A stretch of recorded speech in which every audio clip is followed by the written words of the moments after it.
दोस्तों, यह कहानी एक महिला कलेक्टर की है जो अपनी जिम्मेदारियों को गंभीरता से लेते हुए भेष बदलकर रात 10 बजे अकेले स्कूटी से निकलती है। वह अपने क्षेत्र में प्रशासन और कानून व्यवस्था की वास्तविक स्थिति को समझने के लिए यह कदम उठाती है। यह घटना उस समय की है जब वह महिला कलेक्टर, जिसका नाम निकिता है, छत्तीसगढ़ के एक जिले में नई नई नियुक्त हुई थी। अपने कार्यभार संभालने के तीसरे ही दिन निकिता ने सोचा कि क्यों न रात में चुपचाप बिना किसी को बताए अपने क्षेत्र का निरीक्षण किया जाए। उसने चेहरे पर मास्क लगाया, साधारण सलवार सूट पहना और अपनी स्कूटी लेकर निकल पड़ी। जैसे ही वह एक सुनसान इलाके से गुजरी, एक पुलिस चेक पोस्ट पर तैनात पुलिस वालों ने उसे हाथ देकर रोका। निकिता ने अपनी स्कूटी रोक दी। पुलिस वालों ने उससे गाड़ी के कागज मांगे। जब उसने कागज नहीं होने की बात कही तो पीछे बैठा एक दरोगा, जो शराब के नशे में था, सिपाही को इशारा करते हुए बोला, उसे हमारे पास भेजो। सिपाही ने निकिता से कहा, साहब बुला रहे हैं, उनके पास जाओ। निकिता ने जवाब दिया, अगर उन्हें कुछ चेक करना है तो वे खुद यहाँ आए। यह सुनते ही सिपाही ने गुस्से में गंदे शब्दों का इस्तेमाल किया और उसे बाजारू औरत कहते हुए ताना मारा। धम करने निकली हो क्या? जा, साहब बुला रहे हैं। निकिता चुपचाप दरोगा के पास गई। मास्क लगाए होने के कारण दरोगा उसे पहचान नहीं पाया। उसने निकिता से मास्क हटाने को कहा। निकिता ने मना किया तो दरोगा ने जोर से कहा, मास्क हटाओ। मास्क हटाने के बाद भी दरोगा उसकी असली पहचान नहीं समझ सका। उसने निकिता को ऊपर से नीचे तक घूरते हुए कहा, डॉक्यूमेंट नहीं है तो फाइन भरना पड़ेगा। निकिता ने पूछा, कितना फाइन? दरोगा ने जवाब दिया, 5,000। निकिता ने शांत स्वर में कहा, इतना फाइन? आप थोड़ा समझ सकते हैं। दरोगा हंसते हुए बोला, समझने की कोई जरूरत नहीं है, तुम्हारे लिए और भी रास्ते हैं। यहाँ स्कूटी छोड़ो, दूसरी गाड़ी ले लो और निकल लो। अगर गाड़ी चाहिए तो थाने से जाकर ले जाना। निकिता ने फिर कहा, थोड़ा जल्दी जाने दीजिए। इस पर दरोगा बेहुदा अंदाज में बोला, देखो, जो काम तुम वहां करने जा रही हो वह यहाँ भी कर सकती हो। सब व्यवस्था है, गाड़ी में चलो, तुम्हें 1 भी रुपया नहीं देना पड़ेगा। बस 5 से 10 मिनट का ही काम है। निकिता अपने गुस्से पर काबू नहीं रख पा रही थी। उसे लग रहा था कि अभी कुछ कहना चाहिए, लेकिन उसने खुद को समझाया।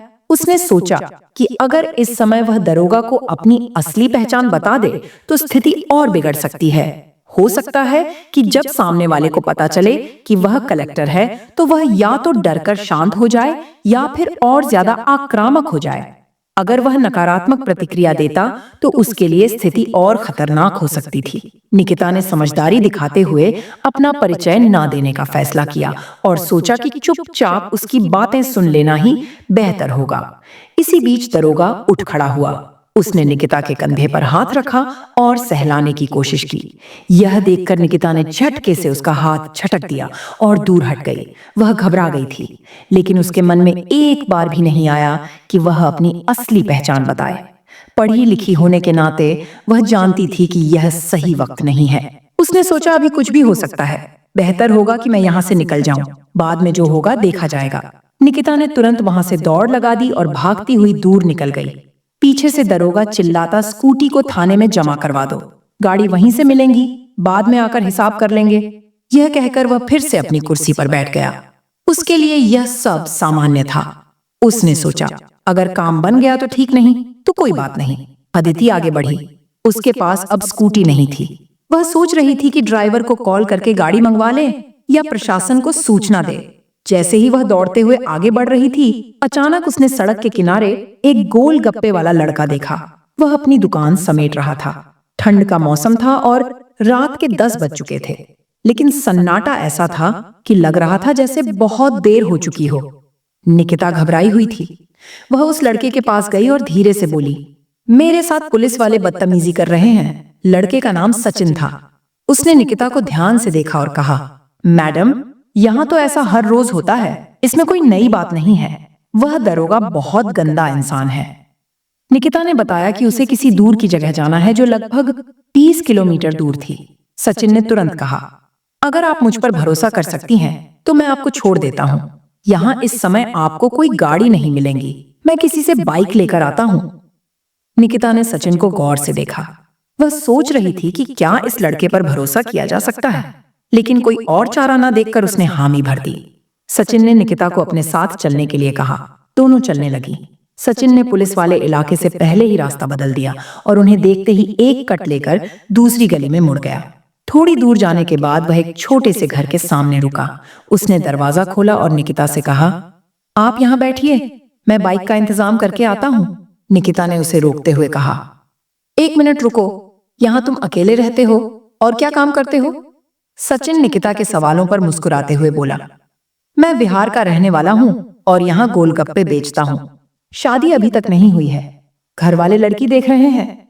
हाँ, मैं यहाँ अकेले ही रहता हूँ। निकिता ने उसका पूरा नाम और बाकी बातें पूछी। सचिन ने बिना झिझक सब कुछ साफ साफ बताया। इसके बाद वो बाइक लेने चला गया।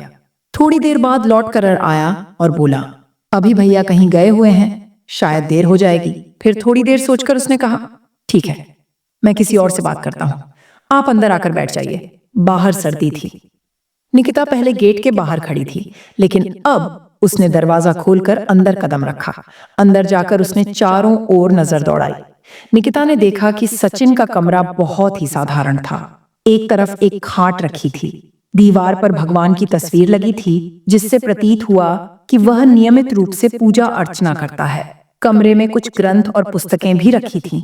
कुछ धार्मिक तो कुछ कथाओं और उपन्यासों की। ऐसा लगा कि वह फुर्सत के समय अध्ययन करने का शौक रखता है। समय मिलने पर वह यह किताबें पढ़ता होगा। निकिता को यह देखकर अच्छा लगा कि सचिन अपनी साधारण जिंदगी में भी कुछ नया सीखने और पढ़ने की रुचि रखता है।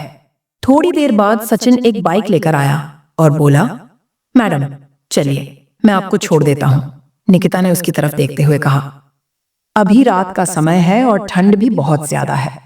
मेरा स्वास्थ्य खराब हो सकता है और तुम्हारा भी अगर फिर से कोई परेशानी हो गई तो अगर यहाँ रुकने की कोई व्यवस्था हो सकती है तो मैं यही रुकना चाहती हूँ। सचिन ने थोड़ा झिझक हुए कहा, मैडम आप यहाँ कैसे रुक सकती हो?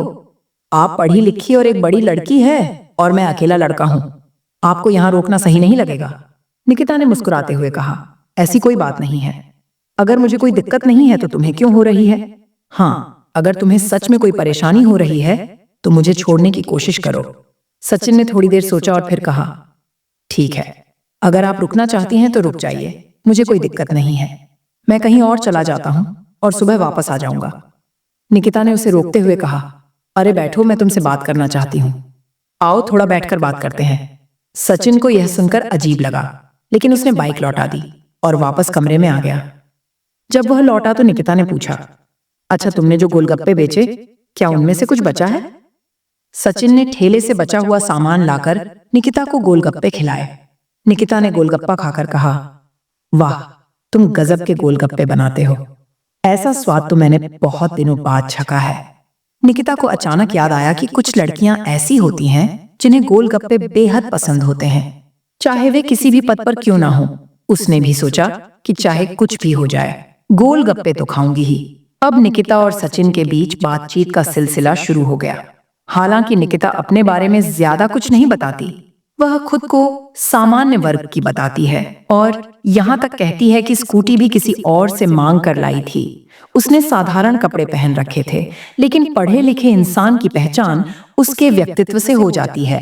सचिन को यह समझ आ गया था कि निकिता पढ़ी लिखी और समझदार लड़की है। निकिता ने सचिन से उसके बारे में पूछना शुरू किया। सचिन ने अपनी गरीबी की कहानी सुनानी शुरू कर दी। उसने बताया कि वह गोलगप्पे बेचता है क्योंकि उसका परिवार आर्थिक रूप से कमजोर था। हालांकि वह अब भी घर पैसे भेजता था और परिवार की स्थिति अब अच्छी हो चुकी थी। गोलगप्पे बेचकर भी अच्छे पैसे कमाए जा सकते हैं, लेकिन मैं अपनी सादगी में खुश हूँ, सचिन ने कहा। वह किताबें पढ़ता था और खाली समय में खुद को बेहतर बनाने की कोशिश करता था। ठंड काफी बढ़ गई थी। सचिन के पास सिर्फ एक रजाई थी, जिसे दोनों ने पैरों पर ओढ़ रखा था और बातें कर रहे थे। सचिन ने कहा, आपको भूख लग रही हो, मैं कुछ बना दूं? निकिता ने जवाब दिया, इस समय क्या बनाओगे? गोलगप्पे से तो पेट भर गया। फिर भी सचिन ने कुकर में खिचड़ी चढ़ा दी। जब खिचड़ी बन गई तो उसने अलग अलग प्लेटों में परोसी। निकिता ने कहा, तुम भी खाओ। सचिन ने अपनी प्लेट निकाली और दोनों खाने लगे। खाते खाते दोनों एक दूसरे को देख रहे थे और बातें भी कर रहे थे। बातों बातों में रात के 2:30 गए। निकिता ने कहा, ऐसा करते हैं कि हम पूरी रात बात करते हैं। सुबह 4 बजे जब समय हो जाएगा और गाड़ियां चलने लगेंगी तब तुम मुझे छोड़ देना। सचिन को भी यह अच्छा लगा। दोनों बातें करते रहे। सुबह होते होते निकिता फ्रेश हो गई और तैयार होकर बोली, अब तुम मुझे वहां तक छोड़ दो जहां से गाड़ी मिल सके। सचिन ने निकिता को पैदल वहां तक छोड़ने गया जहां से ऑटो मिल सकता था। उसने निकिता को ओठों में बैठा दिया। निकिता ओठों में बैठकर अपनी आवाज तक चली गई। इसके बाद निकिता ने पूरी प्रक्रिया शुरू की और अपने ऑफिस की टीम के साथ उस थाने पर पहुंची। उसने निरीक्षण किया और उस पुलिसकर्मी को बर्खास्त कर दिया जिसने बदतमीजी की थी। यह खबर फैल गई कि निरीक्षण के दौरान कुछ गड़बड़ियां मिली और पुलिसकर्मी को नौकरी से निकाल दिया गया। यह कहानी केवल एक महिला डीएम की नहीं बल्कि उस कर्तव्य निष्ठा और ईमानदारी की है जो एक अधिकारी को उसके पद की गरिमा तक पहुंचाती है। निकिता ने यह साबित किया कि एक सच्चा नेता वही होता है जो अपनी आंखों से वास्तविकता को देखे और समाज में सुधार के लिए कदम उठाए। इस घटना ने न केवल भ्रष्ट पुलिसकर्मियों की असलियत उजागर की बल्कि यह भी दिखाया कि अगर समाज में हर व्यक्ति अपने कर्तव्य के प्रति जिम्मेदार हो तो व्यवस्था में सुधार संभव है। निकिता की दृढ़ता और साहस ने यह संदेश दिया कि चाहे कितनी भी मुश्किलें क्यों ना हो, सत्य और ईमानदारी हमेशा विजय होती है। यह कहानी हमें प्रेरणा देती है कि अगर हर अधिकारी चाहे वह किसी भी पद पर हो, अपने कर्तव्यों को पूरी ईमानदारी और निडरता से निभाए तो न केवल प्रशासन सुधरेगा बल्कि जनता का भरोसा भी मजबूत होगा। यह कहानी केवल एक महिला डीएम की नहीं बल्कि हर उस व्यक्ति की है जो अपने साहस और निष्ठा से समाज को बेहतर बनाने का प्रयास करता है। अगर आपको यह कहानी पसंद आई हो तो कृपया लाइक करें और सब्सक्राइब करें ताकि हम आपके लिए ऐसी ही और प्रेरणादायक स्टोरी ला सके। इस कहानी को सुनाने का उद्देश्य किसी को दुखी करना या किसी की भावनाओं को ठेस पहुंचाना नहीं है।